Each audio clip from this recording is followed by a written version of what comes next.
All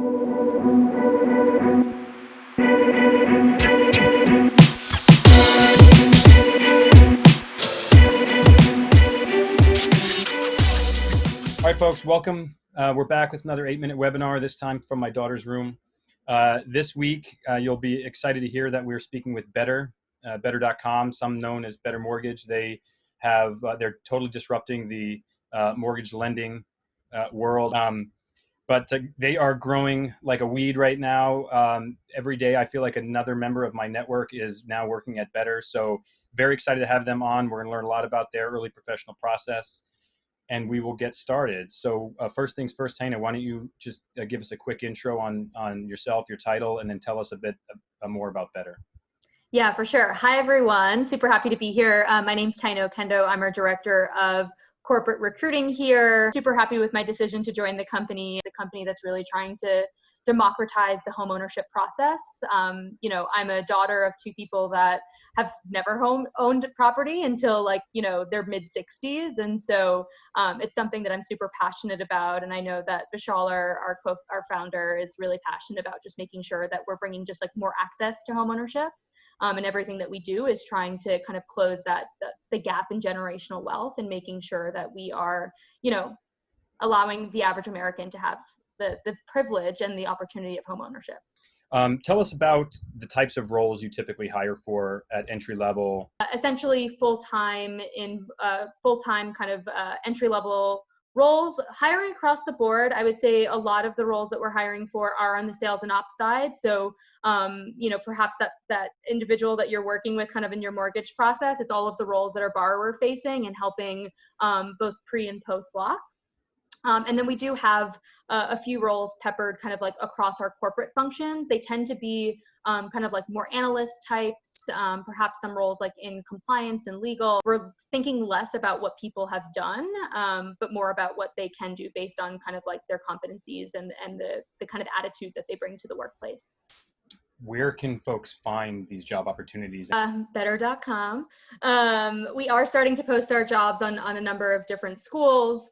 And then we are starting to label some jobs. So actually we have a specific campus pipeline. So we do have a job that's specific to campus. And then we do kind of in parentheses say whether certain roles are kind of entry level or early career, just to kind of give those signals to folks. But yeah, there should be, it should be somewhat straightforward to find those jobs online. What's the interview process like at Better? Yeah, I think the interview process is something that I love the most, in that we really are focused on kind of building a process that is structured and based in kind of core competencies and attributes.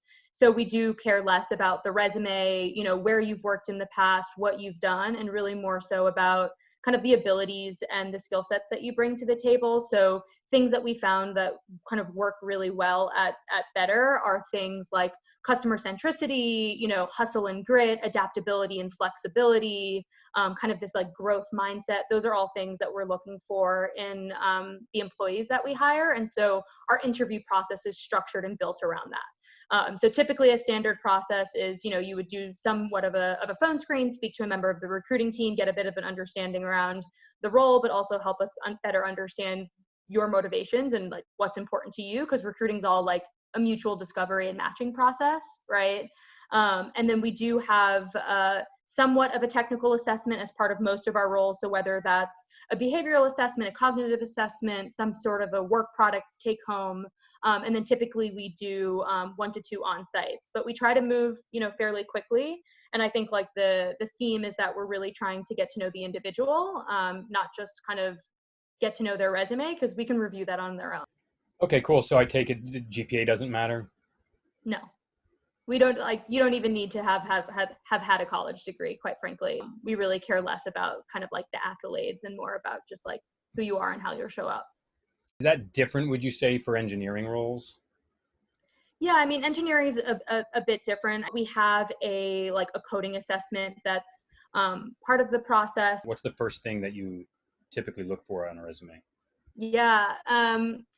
look for things that like speak to like your uniqueness and individuality, right? Like what are your passions? So if I see people that have volunteered throughout like most of college, if I see that they've been a mentor or they were actively involved on campus in some way or another, they, you know, ran a charity, like those are all things that I think speak volumes about just kind of like having passion and kind of being proactive about seeking out involvement in your own way. And so I think given some of the things that are important to us, that level of like ownership of seeking out opportunities for yourself and really being like intellectually curious is super important. Do you ever, what are your thoughts on how students should use the objective space on a resume, if at all?